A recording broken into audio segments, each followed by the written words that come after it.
So in this video, we're going to talk about how and when to know when you can just lean back and trust a man to lead and trust his decisions, or when to actually not do that. And maybe you're with a man who doesn't have that capacity, and then you need to make a decision to leave, for example, or say no, or what to do in that situation. I got a question in my community from a woman who is, by the way, married, and they have children together. And I think they actually have been married for quite some time. Here's what she says.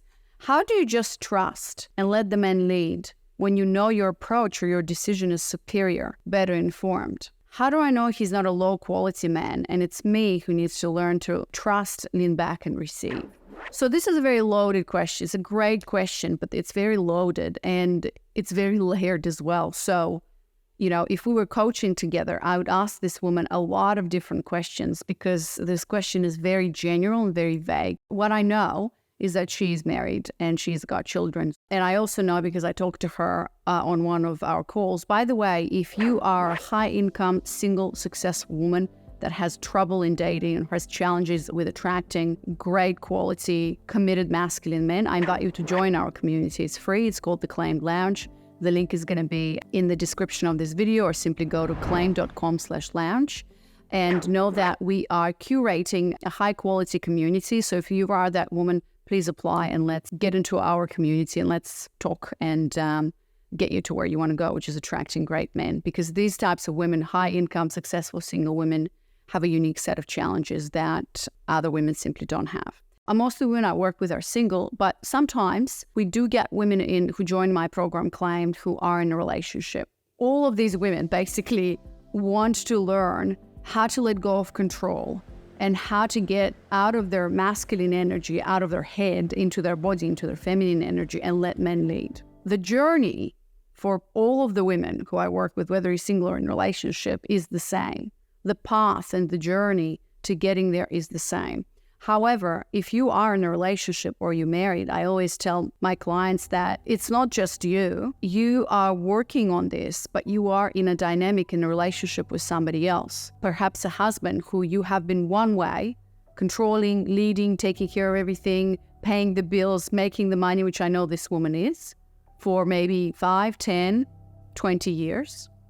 And now suddenly realizing that you're exhausted, this can't be anymore, and you want to change or shift and transform. Imagine what a shock it is to the other party. The longer you have been in that dynamic, obviously the more of a shock it's going to be for the man. The shorter you are, obviously the smaller the shock. But either way, you're working with somebody else there. It's only necessary for one partner to start to shift and change for the other partner to follow, because that's how polarity works, right? When you are in your feminine, you're activating the masculine in your partner. When you are in your masculine, you're activating the feminine in your partner, and vice versa. It's kind of a push and pull, yin and yang. One doesn't exist without the other. If your choice is to be that feminine essence woman and take the feminine essence role, the feminine energy role in your relationship, and to sit at that seat, and you are partnered right now, whether in a relationship, married, know that because you're working with another person, two things will happen, as I mentioned. Number one is that as you start to get out of your head, lean back, surrender, let him lead, and really start to discover yourself as a woman and go through this journey, you will start to notice that the feminine masculine polarity starts to shift and change. That's how polarity works. As you start to shift that dynamic, you will start to see changes where the dynamic kind of reverses from you being your masculine as a woman, your man being in his feminine, to shifting it around, you being more in your feminine, him stepping more into his masculine. I've seen examples of that. Or through doing this work, you're going to realize that this particular man doesn't have the capacity to hold you, doesn't have the capacity to be in his masculine in the way that you want him to be. And you will realize in time whether you want to walk away or say yes to something else.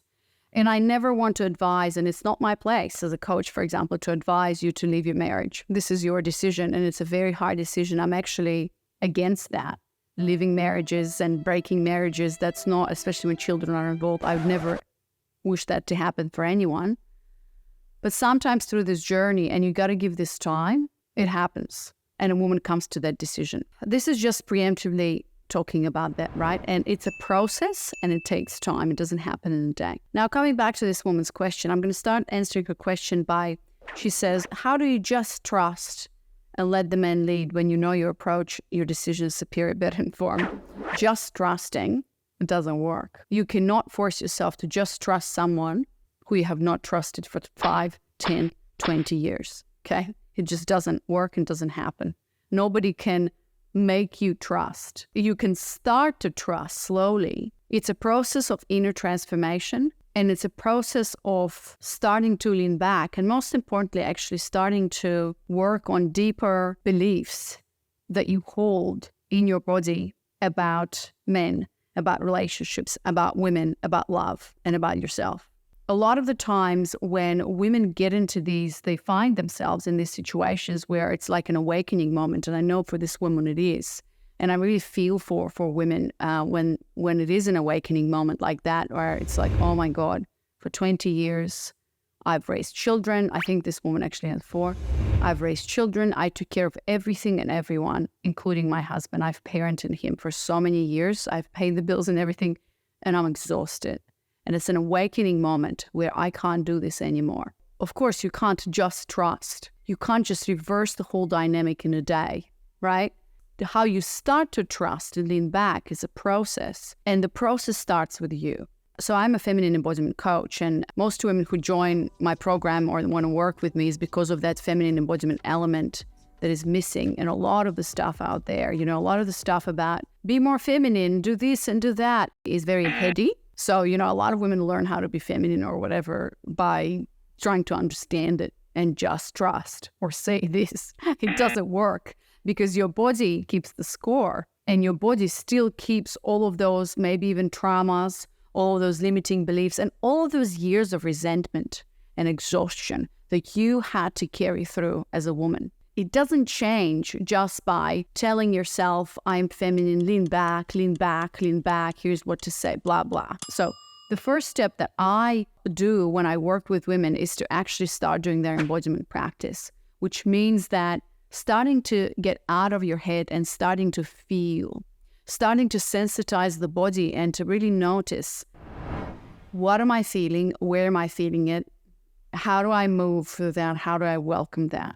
A lot of the women can't get past like many very difficult things that they struggle with and do a lot of healing because it's all in the head. Therapy is in the head, everything's in the head. So the first step is to really start to feel all of that resentment and all of that exhaustion needs to be felt in the body and needs to be expressed and released. A lot of that frozen tension that's been accumulated in your body for years and years and years has to be felt and released in a very embodied way. So that's step number 1. When I work with women, I teach them a fundamental feminine flow practice, as I call it, and that's how I work. And then as we progress, I provide more and more practices. We go deeper and deeper, but you can do this in your own way. You can start to pause, feel into your body, move, breathe. There's a lot of different classes and embodiment practices where you can feel. Now, step number 2, so as you start to feel, sensitize your body and feel, step number 2 would be to really get to the root cause of what has brought you here in the first place. This is where limiting beliefs and reframing beliefs comes from. It's really the work of going deep and excavating. What is at the bottom of this pattern for you? How did you end up here?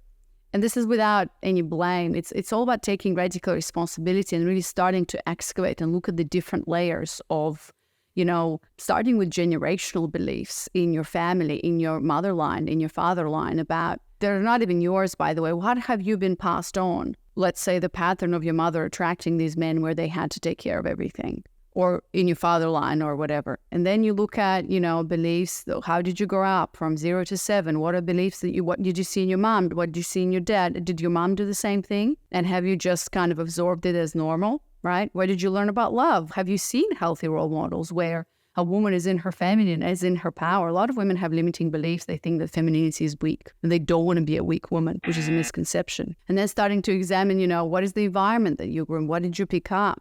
What have been your experience? Then we take all of that. We have all of that in our body disposition, in our psyche, and then we move on. We start to date, and chances are that we start to attract the same types of men. We have a few bad experiences with men, and then this belief, together with, by the way, society's collective beliefs about who men are, what relationships are, that, for example, men are cheaters, men are pigs, men are this, men are this, men are that. What you end up doing, which is what I did, is you choose the less of two evils. For me, the world of men was divided to, nice guys and assholes. So basically, it's like you either settle for the nice guy who, would be the greatest father for your kids, who love you to death and do everything you tell him to do. The problem with this type of a man is that you're not going to respect him very much. You're not going to be attracted to him. And there's no polarity, which is what this woman is mentioning. You're not going to be able to trust him. You're going to have to make all the decisions. Or the choice is you're going to end up with an asshole type of a man who is very much in his masculine, who makes the decisions, who makes the money. Well, I don't want to say trust. I guess you could trust him to make the decision, right? But you wouldn't necessarily trust him because there's this unhealthy masculine energy about him where he's usually non-committal. You can't really trust this man to be there for you. This was my pattern. It's so common in so many women. And so what do you choose? Of course, you choose the nice guy. And that's what I chose, and that's what I ended up with. And then I want to say luckily, fortunately, there was a breakup moment that led me to doing this work and exploring this. And then, of course, we live today in a world where everywhere on Instagram and everything on Netflix and so on, everybody's very quick to tell you how men can't be trusted, how men are weak, how they're intimidated by your success. And of course, here you are, asking the question, how do I just trust and let the man lead when you know your approach or decision is superior and better informed? You see how this works? So that's step number 2. There has to be excavation of understanding where is this all coming from and what's at the bottom of that for you. And then there has to be a reframe. You need to start seeing, believing and looking at evidence and really understanding the male journey and how relationships works and how polarity works in dynamics, and understanding why men today are not doing the work, or you think that they are not, right? And why you're not seeing this. It's all prompted by your belief system, and we start to reframe that. We start to see the good in men. We start to understand the male journey. We start to understand why they are the way they are. In the same way why we as women are the way we are, we start to understand that the men who are in their unhealthy masculine, making big decisions, not wanting commitment, are repeating their father's footsteps and their fathers and fathers. We don't even think about the fact that most men's grandfathers today have been in war and have been traumatized. This video isn't about that, but there's a lot that goes into it. So to just trust, you won't be able to do that. So step number 2 is to excavate these beliefs that you hold in your body and then reframing them again in a very embodied way. Just telling you that men are great, I can trust him. Men are great, I can trust men is not going to get you very far. First of all, how does it feel when you know that you can't trust your husband? How does it feel? Bring that into your body. How does it feel that deep down inside, what it all boils down to, at the core perhaps, you don't feel good enough for a great, committed, masculine man who you can trust to be your husband, to take care of you? Or maybe you're scared. How does that feel? And then the reframe, well, how does it feel when you can trust men? So it's deep inner work. So step number 2. And step number 3 is all about starting to then embody your unique feminine flavor and starting to really discover and kind of doing an archaeological expedition, especially if you've been married to this man for like 20 years plus. Who is that woman who can surrender and let go of control, who doesn't need to take care of everything and everyone? How does it even look like? How does that feel? What is your unique feminine flavor in that? That's step number 3, and it's also a deep excavation process, because if a woman has been habitually doing everything for everyone and seen that in her family and generationally, can you imagine what an identity shift that requires? But the good news is that there's tools, and if you're curious about my work, obviously sign up for a webinar. You can apply for a discovery goal to really understand how this works, but there's tools that you can do to actually discover that. That's what I'd recommend for this woman. And how do you just trust? You don't. You go through a process, and it's going to take time. And these are the 3 steps of how you get there, right?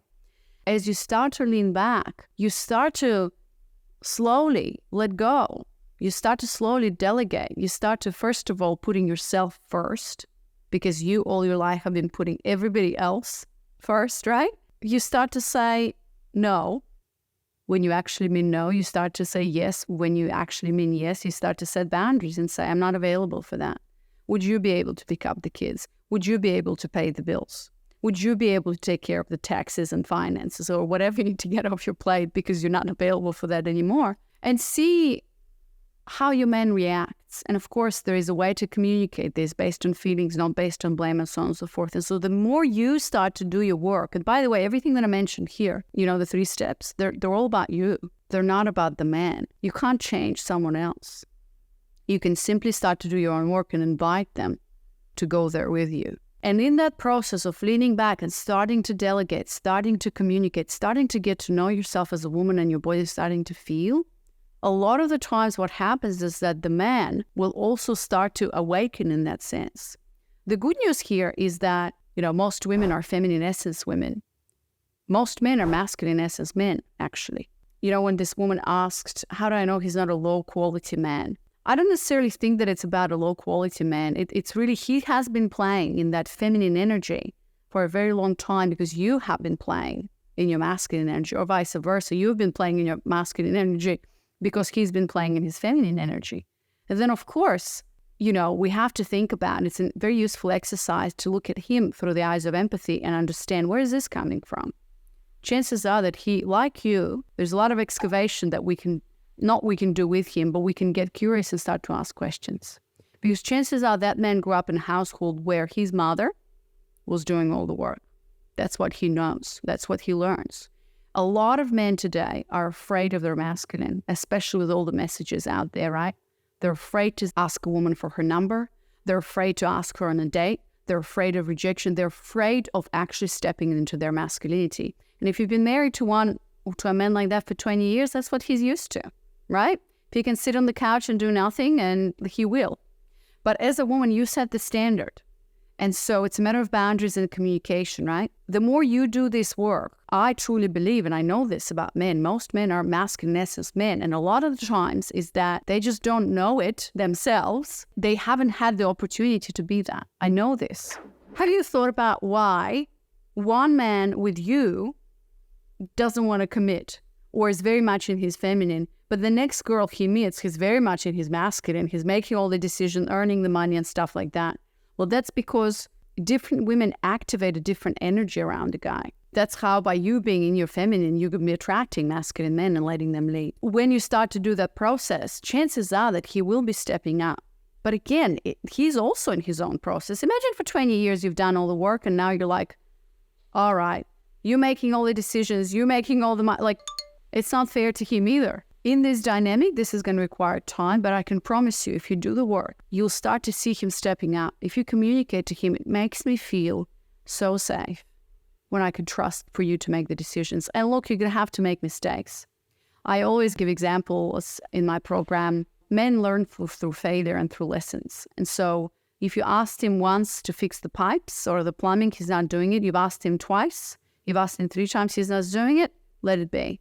Let the house get flooded and see what happens, because he will learn. I'm hoping that this provides clarity and that this provides answers to this question. And again, if you're curious about, how polarity works and diving deep into those feminine masculine energy, click on this video here about how polarity works and enjoy listening to it.